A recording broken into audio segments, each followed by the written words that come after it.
अस्सलाम वालेकुम नाज़रीन, डॉक्टर दानिश रियल फोकस के साथ हाजिर है। सबसे पहले तो मैं शेख रशीद पे आ जाता हूँ। शेख रशीद साहब को 7 दिन का नोटिस दिया गया मतरूका इमलाक की तरफ से कि जी लाल हवेली जो है, जो उन्होंने कब्ज़ा किया हुआ है, इसको खाली करें। और ये वाकई बहुत बड़ा कब्ज़ा है। आज तक शेख रशीद से किसी हुकूमत ने खाली नहीं कराया, क्योंकि हमेशा हुकूमत का साथ होते हैं तो इसलिए खाली नहीं कराया। इस दफ़ा पहली दफ़ा मौजूदा हुकूमत ने उनसे कहा है कि जनाब ये खाली करें। अब शेख रशीद साहब अगर दावा करते हैं कि ये इनकी जायदाद है तो ये डॉक्यूमेंट शो करें मतरूका इमलाक को, और अगर ये जायदाद उनकी नहीं है तो कोर्ट जाएं। मसलन अगर वो समझते हैं कि हुकूमत उनके साथ गलत कर रही है तो कोर्ट जाएं, और उस सिलसिले में जो है वो आपके अदालत फैसला कर देगी। लेकिन पूरा यकीन है सबको कि मतरूका इमलाक के ऊपर शेख रशीद ने कब्ज़ा किया है। और शेख रशीद, अगर आप लाल हवेली गए होंगे तो आपको अंदाज़ा होगा कि लाल हवेली के अंदर शेख रशीद ने पूरी एक दास्तान रखी हुई है। मैं उस पर नहीं जाना चाहता, लेकिन मैं भी गया हुआ हूँ, मैंने भी देखा है, मैंने भी वहाँ इंटरव्यू किया है।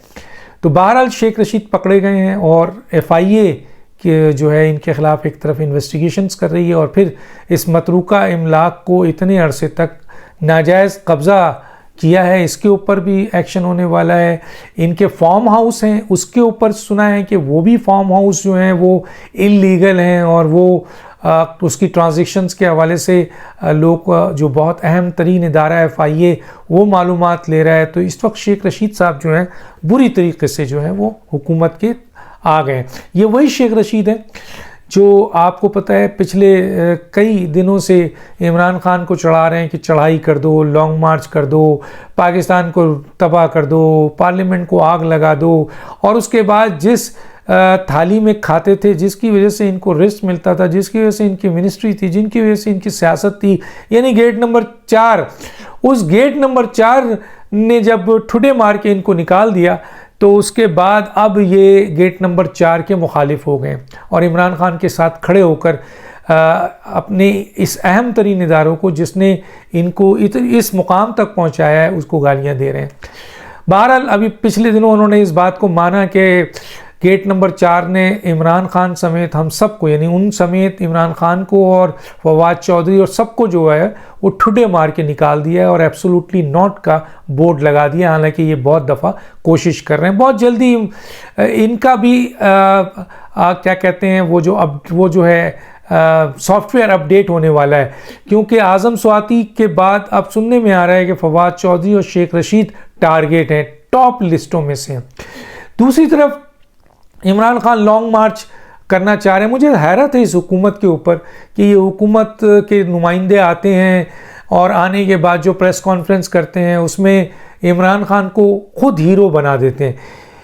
किसी ने बड़ी ज़बरदस्त बात की है कि जिस रास्ते पे इमरान खान चल रहा है हुकूमत उसी रास्ते पे जा रही है, जबकि हुकूमत इमरान खान को कई जगह से ट्रैप कर सकती है, उसके पास बहुत पावर है और बहुत उनके पास मवाद है। लेकिन आज भी उनके वज़ीर दाखिला ने जो जी अगर इलेक्शन में आना है तो आप आइए, पार्लियामेंट में आ जाइए, आकर बैठ के बात करें। भाई आप एक दफ़ा जब ये कह चुके हैं कि इलेक्शन अपने वक्त में होगा और जिसको पार्लियामेंट में नहीं आना है आप उसको बुलाने की कोशिश कर रहे हैं, और अगर वो लॉन्ग मार्च की धमकी दे रहा है तो आपका ये स्टेटमेंट तो सही है कि अगर आपने चढ़ाई की इस्लामाबाद पे तो उस पर सख्ती से निपटा जाएगा। लेकिन दूसरी तरफ आप उसके खेल में, मतलब उनके तो फॉलोवर ये समझते हैं कि हुकूमत जो है वो, और ख़ुद वो समझ रहे हैं। मैं आज आपको बता दूं, आपकी इस प्रेस कॉन्फ्रेंस के बाद उन्होंने प्रेस कॉन्फ्रेंस कर दी और उन्होंने कहा कि जी लॉन्ग मार्च उसी वक्त रुकेगा जब तुम जो क्या नाम है इलेक्शन का ऐलान करो।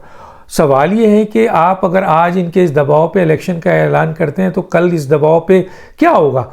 उन्होंने इलेक्शन कमीशन को, फ़ौज के इदारे को, अदलिया को, सबको जो है वो धमकियां तो दे रहे हैं। और क्या उन्होंने अवामी उनको मकबूलियत हासिल हुई है मुझे बताएं ना।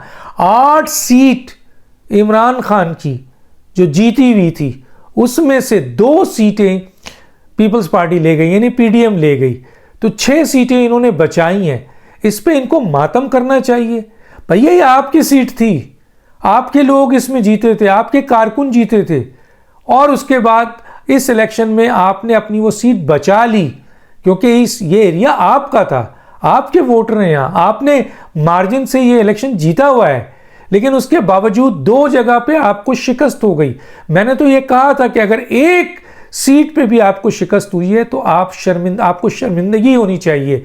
क्यों कि जिन तमाम सीटों में आपके कारकुन जीत चुके थे, उन तमाम सीटों पे आप खड़े हुए हैं, उनमें से 1 सीट या 2 सीट आप लूज कर गए।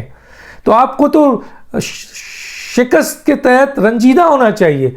आप खुशियां मना रहे हैं, आपके लोग दमा चौकड़ी कर रहे हैं, पता नहीं क्या किस तरह के लोग हैं। अरे भैया, 8 सीट आपकी है, 8 आपकी गाड़ी है, आप उसके मालिक हैं, और मैं 6, आपको 8 की 8 गाड़ी आपके पास होनी चाहिए।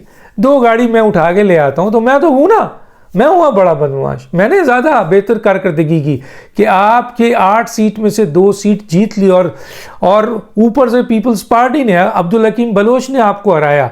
सोचें आप, अब्दुल हकीम बलोच पीपल्स पार्टी का एक बहुत लो लेवल का लीडर है, कारकुन है, उसने आपको हरा दिया। उधर आपने शहरबानो वाइस चेयरमैन की अपनी, और ये भी जीती हुई सीट थी, शाह मोहम्मद कुरैशी इसके रूए रवा थे, उनको वहाँ शिकस्त दी आपके गिलानी फैमिली ने, और तकरीबन 20,000 के मार्जिन से मारा है।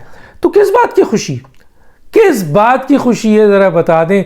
ठीक है, माना कि PMLN की कारकर्दगी अच्छी नहीं है, 2 सीटों में से 2 नेशनल और 3 प्रोविंशियल में से 1 सिर्फ प्रोविंशियल वो बचा सके। एक बहुत ख़राब उनकी परफॉर्मेंस है, और उसकी वजह यह है कि उनके वुज़रा, उनके जो लीडर्स हैं, वो हर आदमी जो है इस हुकूमत में वज़ीर के पीछे दौड़ रहा है। हर आदमी जो है वो अपने आप को हुकूमत और प्रोटोकॉल में रखा हुआ है, वजारत के मज़े एंजॉय कर रहा है, गर्दन अकड़ गई है। तंजीम पे कौन वो निगाह डाल रहा है, कौन तंजीम पे निगाह डाल रहा है, बताए ना। और दूसरी बात यह है कि इमरान खान तो उनकी भी तंजीम नहीं है, लेकिन उन्होंने सोशल मीडिया के ज़रिए, जहां उन्होंने बड़ी इन्वेस्टमेंट की है, 24,000 ट्रोलर हैं, पूरा एक सेटअप है उनका, उसके ज़रिए उन्होंने अपने वर्कर को एक्टिव रखा हुआ है। फिर बड़े बड़े जलसे उन्होंने किए हैं, जुलूस, मुख्तलिफ सेमिनार, जिससे उन्होंने अपने वर्कर को एक्टिव रखा। PMLN ने क्या किया, एक मरियम आती थी तो क्राउड पुलर होती थी, बाकी तो सब सो रहे हैं। कितने बड़े बड़े लीडर हैं, कितने जो मिनिस्टर बन गए, बताया ना, वो अपने हलके में क्या कर रहे हैं। जो इलेक्शन लड़ता है वही हलके में जो है वो जागता है बेचारा, बाकी कौन है। तो तंजीमी तौर पर तो PMLN इस वक्त बुरी हालात का, और अगर ऐसे ही PMLN के सीनियर लीडर्स और उनके वुज़रा, यही उनका अमल रहा कि वो वजारत की तरफ भाग रहे हैं, अपने प्रोटोकॉल की तरफ भाग रहे हैं, कमाने के लिए भाग रहे हैं, तो फिर तो PMLN का पंजाब में जो है ना, वो मज़ीद उसको नुकसान पहुंचेगा। MQM का मैं बता चुका हूं कि वो तो बिल्कुल ही तनज़्ज़ुली में आ चुकी है, और अब उनको चाहिए उनकी लीडरशिप को जो भी है वो नए लोगों को दें या किसी और को दें, वरना MQM कराची में जिसका तूती बोलता था, आज उसको कोरंगी में लाखों की जगहों पे 2,000-3,000 वोट पड़ रहे हैं। वहाँ इमरान खान को भी अच्छे वोट नहीं पड़े, ये बात भी आपको पता है। तो सवाल ये पैदा होता है कि इस कंडीशन में इमरान खान साहब डरा रहे हैं, और हुकूमत जो है प्रेस कॉन्फ्रेंस कर रही है। हुकूमत को सिर्फ एक बात कहना चाहिए, और ये बात खुल के कहना चाहिए कि हम आपकी 2 सीट ले गए। जैसे पहले 20 सीटों में से 5 सीट आपकी चली गई थी, वो भी 20 सीट आपकी थी, ये भी 8 सीट आपकी थी, 2 सीट हम ले गए। हमारी पार्लियामेंट में शहबाज शरीफ के हुकूमत को 2 वोट और मिल गए, पार्लियामेंट में और मजबूत हो गई, हमें फ़ायदा हुआ। आपको क्या फ़ायदा हो रहा है? ये 6 सीटें जो आपने जीती हैं, ये भी ज़िमनी इंतखाब में चली जाएंगी। क्यों? क्योंकि आपके पास ऑलरेडी 1 सीट है।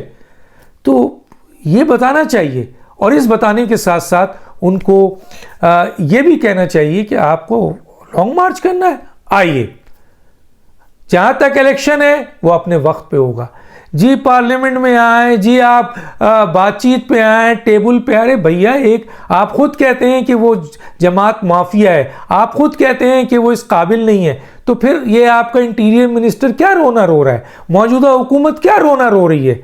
साफ साफ तौर पर आपकी एक लड़ाई है।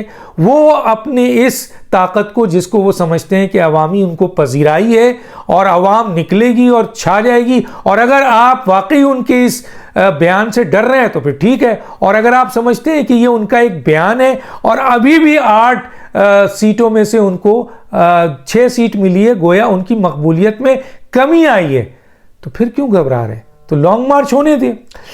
इसी तरीके से जो इम्पोर्टेंट मसला आता है, वो आता है सबसे इम्पोर्टेंट, वो आपके जो मैं बताना चाह रहा हूँ वो है कि किस तरीके से इस वक्त जो सूरत हाल बन रही है वो भी मैं आपको बता दूं। हाँ, एक बहुत और इम्पॉर्टेंट बात आपको बता दूं। इमरान खान ने ये सीट शाह बानो को दे के शाह मोहम्मद कुरैशी को दी और वो हार गए हैं, और इमरान खान साहब ने शाह मोहम्मद कुरैशी की कहानी पैक कर दी।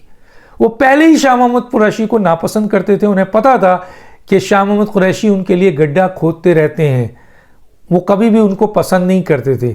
और शाह मोहम्मद कुरैशी इस बात पे नाराज़ होते थे कि उनको चीफ मिनिस्टर क्यों नहीं बनाया गया, उनके बेटे को चीफ मिनिस्टर क्यों नहीं बनाया गया। उनको वो उनकी बड़ी ताकत है, वो बड़ी ताकत रखते हैं। तो आज उनके अपने घर में गिलानी फैमिली ने उनको मार के वहाँ खड़ा कर दिया है कि जहाँ इमरान इस हाल में खुश हो रहे हैं। मैं बता दूं कि शाह मोहम्मद कुरैशी की सारा जो एक प्रेशर था पीटीआई के ऊपर, वो ख़त्म हो चुका है।